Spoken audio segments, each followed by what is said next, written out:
കുറച്ച് നാളുകൾക്ക് മുമ്പ് കണ്ടൊരു ഷോർട്ട് ഫിലിമാണ്. അതുകൊണ്ട് പേര് ഓർമ്മയില്ല, കാഴ്ച ഇപ്പോഴും ഓർമ്മയുണ്ട്. ഒരു ചെറുപ്പക്കാരൻ ഹോട്ടലിൽ ഭക്ഷണം കഴിക്കാൻ കയറുന്നു. ഭക്ഷണം കഴിച്ച് പോകുമ്പോൾ അദ്ദേഹം കൗണ്ടറിൽ നിന്ന് പാർസൽ ഫുഡ് വാങ്ങിക്കുന്നുണ്ട്. എന്നിട്ട് ഈ ഹോട്ടലിൻ്റെ മുന്നിലിരിക്കുന്നൊരു ഭിക്ഷക്കാരൻ അത് കൊടുത്തിട്ട് പോവാം. എപ്പോഴൊക്കെ ഈ മനുഷ്യൻ ഈ ഹോട്ടലിൽ വന്ന് ഭക്ഷണം കഴിക്കുന്നു അപ്പോഴൊക്കെ പാർസൽ വാങ്ങിച്ചിട്ട് ഈ ഫ്രണ്ടിലിരിക്കുന്ന ഭിക്ഷക്കാരന് കൊടുക്കും. ഹോട്ടലിൻ്റെ കൗണ്ടറിലിരിക്കുന്ന ഓണർ ഇത് എല്ലാ ദിവസവും കാണുന്നുണ്ട്. ഒരു ദിവസം ഈ മനുഷ്യൻ ഭക്ഷണം കഴിച്ച് പാർസൽ വാങ്ങി പുറത്തിറങ്ങിയപ്പോൾ ഭിക്ഷക്കാരനെ കാണാനില്ല. ചുറ്റും നോക്കുന്നുണ്ട്. അപ്പോൾ പതിവില്ലാതെ അവിടുത്തെ വാച്ച്മാൻ ഇങ്ങനെ സല്യൂട്ട് കൊടുക്കുക. ഇയാൾ നോക്കിയപ്പോൾ എന്താ, അതാ ഭിക്ഷക്കാരനാണ്. വാച്ച്മാൻ്റെ യൂണിഫോമൊക്കെ ഇട്ട് നിൽക്കുകയാണ്. ആകെ ജോലി കിട്ടിയെന്ന് മനസ്സിലായി. അപ്പോൾ ഈ ചെറുപ്പക്കാരൻ കൗണ്ടറിലിരിക്കുന്ന ഹോട്ടലുടമയെ നോക്കുന്നുണ്ട്. മനസ്സുകൊണ്ടൊരു സല്യൂട്ട് കൊടുക്കുന്നുണ്ട്. അപ്പോൾ ഹോട്ടലുടമ നിറഞ്ഞ മനസ്സോടെ ഒരു പുഞ്ചിരിയാക്കി തിരിച്ചു കൊടുക്കുന്നു.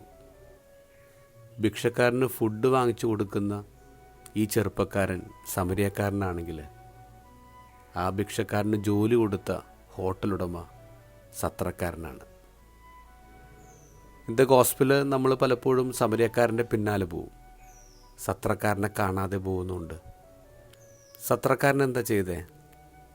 മുറിവേറ്റവനെ കൊണ്ട് സമരിയക്കാരൻ കയറി വരുമ്പോൾ, അയ്യോ ഇതൊന്നും ഞങ്ങളിവിടെ എടുക്കത്തില്ല, അല്ലെങ്കിൽ നിങ്ങൾ ആദ്യമേ പട്ടാളക്കാരോട് റിപ്പോർട്ട് ചെയ്യും, ഇങ്ങനൊരു എക്സ്ക്യൂസൊന്നും പറയുന്നില്ല.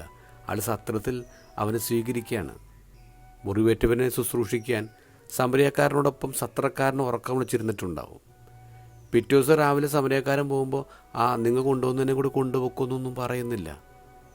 നിങ്ങൾ പൊയ്ക്കോ, ഞാൻ നോക്കിക്കൊള്ളാമെന്നായിരിക്കണം ഈ സത്രക്കാരൻ പറഞ്ഞിട്ടുള്ളത്. സമരിയക്കാർക്ക് സർട്ടിഫിക്കറ്റുകൾ കിട്ടുന്നുണ്ട്, പക്ഷെ സത്രക്കാരന്മാരെ പലരും ഓർക്കുന്നു പോലുമില്ല. നമ്മുടെ ജീവിതത്തിൽ സത്രക്കാരൻ്റെ ഉപമകൾ നമുക്ക് എഴുതി തുടങ്ങാം.